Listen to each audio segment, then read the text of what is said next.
Good afternoon, welcome back to Turbo Tortoise Tech. My name is Wookie XXL and this will be our last news episode for the foreseeable future. I might do odd ones here and there, but it isn't something that you guys seem to enjoy quite as much as reviews. So what we will be doing is changing up our schedule. But the one thing that I will be keeping from the news episode will be the Evetech specials information, and I'm actually going to go into more detail about each of the products and even into the upgrade kits, so you guys know what to be looking out for when you're wanting to, say, get gaming on a budget or set up development on a budget, whatever your fancy or flavor is that you're looking for, obviously.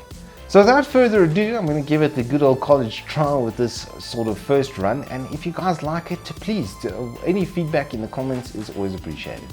Starting off with the Evetech Mousepads, then these are absolutely fantastic. They are absolutely enormous as well, and they come in a couple of nice varieties. There will be more coming in the future, so if you guys want to sort of collect them all, you can. But the new one at the moment is at 149 South African rands, so that's quite a nice steal, as you can see by the dimensions and me holding up the mousepad. It's big, it's very big.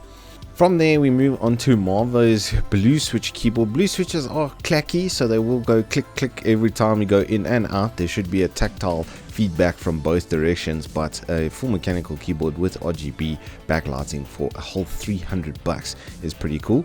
Moving on to Plantronics and their mono headset. Mono meaning it's only got the speaker on the one side and then the microphone. This is a chat orientated headset, so it's actually quite a nice little crossover for gaming and for work purposes. It will also work quite seamlessly with your phone thanks to its 3-pin jack, so you will be able to use this as a talking headset while you're on the go. The ASUS Tough Gaming M3 just popped up recently. I'm actually busy trying to organize a demo of this so I can do a review for you guys, but I think this is going to be a pretty solid buy for anybody that's looking for something on a mid-range mouse with some high-end features. It's a nice size as well, nice weight, only 84 grams, so it's not heavy at all, and then that ergo shape. So unfortunately lefties will have to find something ambidextrous for you, but for our right-handed gamers this is going to be a top one. Hikvision SSDs, these are just absolutely fantastic. 5-year local warranty, really good pricing. I've played around with the E100, the E2000 on the NVME side as well, and in all of the cases that I've used these are really good bang for buck. Hikvision, the 512, just following up from the 128. This is just a really good price at $1,000 if you've been looking for something that can do your OS and your gaming all in one with a 5-year warranty at 1,000 Rand. It's really a hard to say no. If my purse strings were any looser, I would have bought one already. Ryzen Tech's fan kit. Now this is a 3-fan kit with a ringlet RGB system, which I actually quite like. It does cause less flicker than if it's on the fan blades, and it does come with a little included controller, so you can run everything from there. They do get quite up there with 1800 RPM, so there is some decent airflow coming through, and at least they give you the exact airflow and air pressure that they've tested these two, so these should be pretty good for general cooling and while making your case look just that little bit prettier.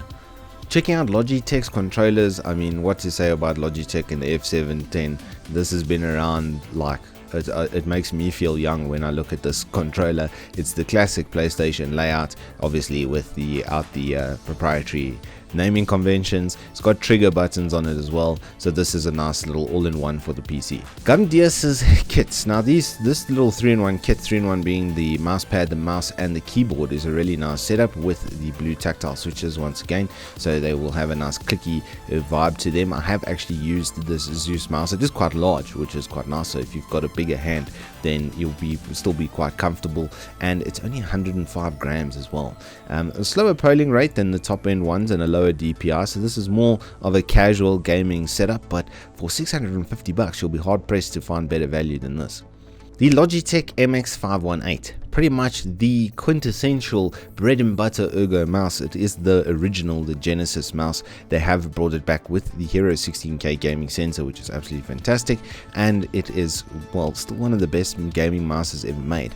I use these exclusively for about 8 years, so I'm a bit biased when I think of these things, but it is a really good mouse.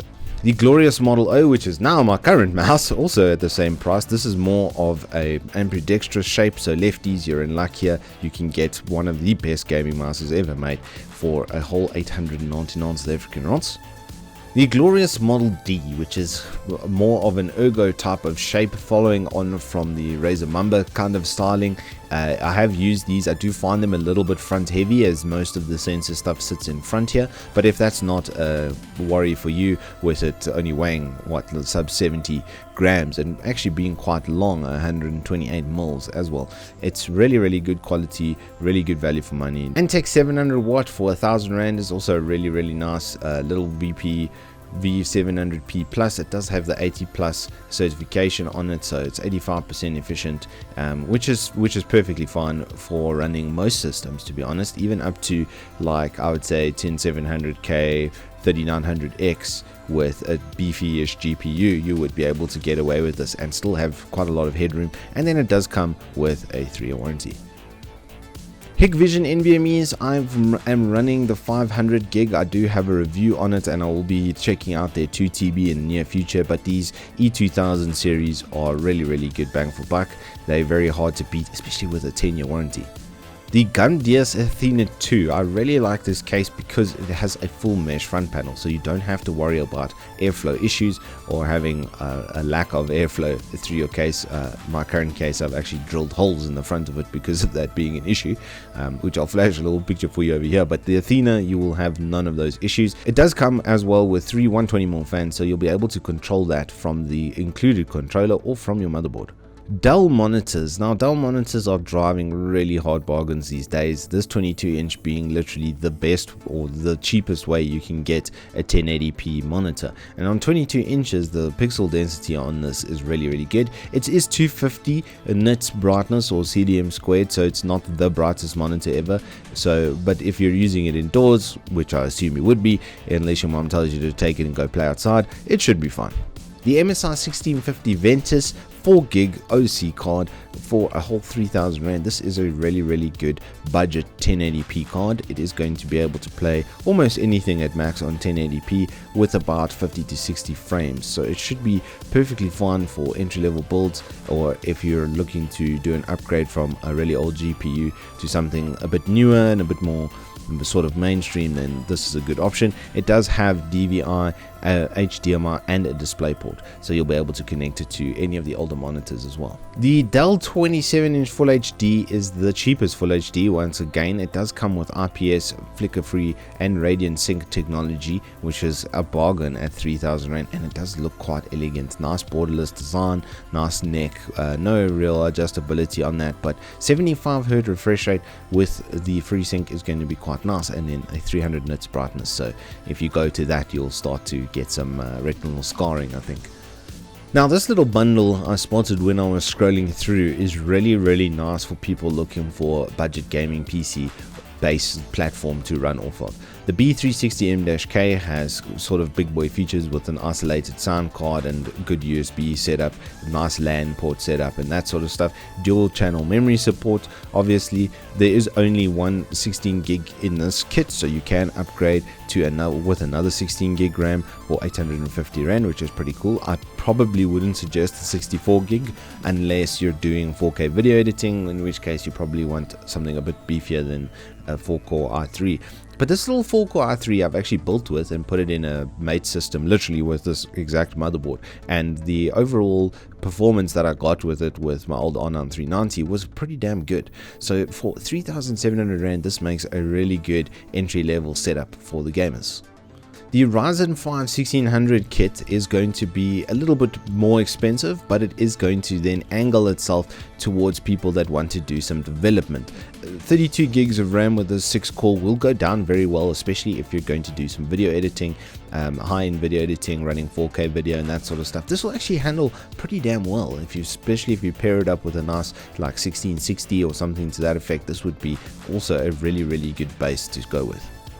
Getting into a little bit of a higher end space, The Ryzen 7 2700X bundle being an 8-core 16-thread with 16 gig RAM, and then a motherboard at a whole 5,599 Rand. I mean, that's basically 500 Rand less than what I paid just for the processor at launch, which is quite a while ago now, yes, for sure, but the 2700X is still a really strong CPU. It does have 8-core 16-thread performance, so for video editing and stuff, this is, and for development, if you're going to do gaming and development, this is a really good buy.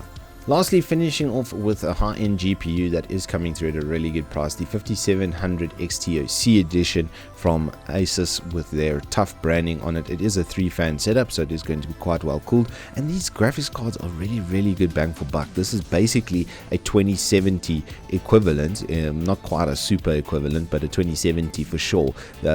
This can punch it out with that, and the setup on these cards with regards to ports and stuff is really good. This has a full backplate on it as well, which is really nice. You've got your single HDMI with your 3 display ports, so you can do span display on this. It's basically the premium GPU from AMD right now, and it's coming through at a whole 9,499 Rand, which is quite a lot cheaper than what Team Green is slinging at your faces at the moment. Alrighty, so I hope you guys have a better idea of what you should be buying on the Evetech store, and if there is anything that we can assist with, guys, once again, please do hit us up in the comments. I do try and read all of them, and I will get to your query as soon as possible. Until then, I hope you keep well, stay safe, and I'll see you on the flip side.